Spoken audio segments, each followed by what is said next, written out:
Aka bitta obzor olaylik. Bo'ldi, obzor bo'lsa obzorda mana. Hozir. Olyapsizmi videoga? Assalomu alaykum. Qadrli basseyn muhtojlar obunachilar. Mana bu hozir Termiz shahrida 10 metrga 3,5 metrli masajisi bilan qilingan basseynimiz hozir obzorini beramiz. Mana qo'limda ikkita pul turibdi, bittasi tashqaridagi fontan turibdi. Xo'p, mana hozir filtrimiz yaqinroq oldik. Mana hozir filtrimiz ishlayotgan holatda. Mana bu filtrni cho'ntagimga solib qo'yaman. Mana ma'lumotimizda mana svetga sahar mana svet programmasi qo'yib bergan. Mana svetlar ishlaydi. Xo'p, bu basseynimizga mana svet qo'yyapmiz. Svet qo'yyapmiz. Yog'ni o'rishlayapmiz.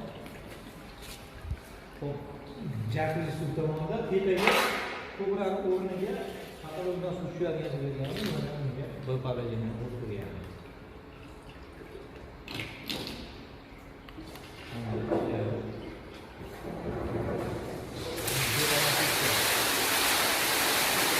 Bu bilyadi.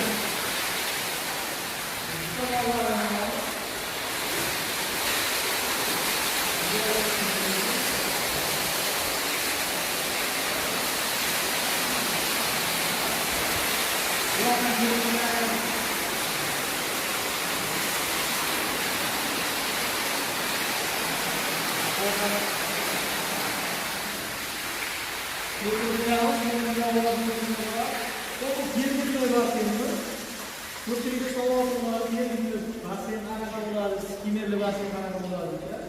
Bu termik basseynda mana suv ichida to'la holatda turadi.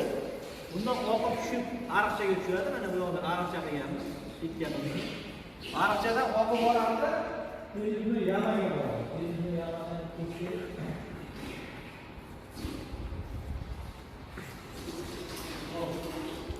bu yoqda bitta yamamiz bor. Mana ochib turgan javob ochib turgan holatda ham ko'rsatadi. Bu natijada bitirayapmiz. Yopamiz. Mana javob qo'ysak bo'ladi. Xo'p, bu yoqda termikni yamamiz bor. Burka qilinmagan, hozir boshqalarimiz qilyapti mana. Bu yoqda termik. Xo'p, termikni yamani foydasi basseyndagi suvni 10 kubasi turadi. Qo'ygan yerda sheet terilgan. Mana fiskatellar qo'yilgan, timer rejim. Bu timerda mana soatga qarab to'g'rilab qo'yiladi. Qancha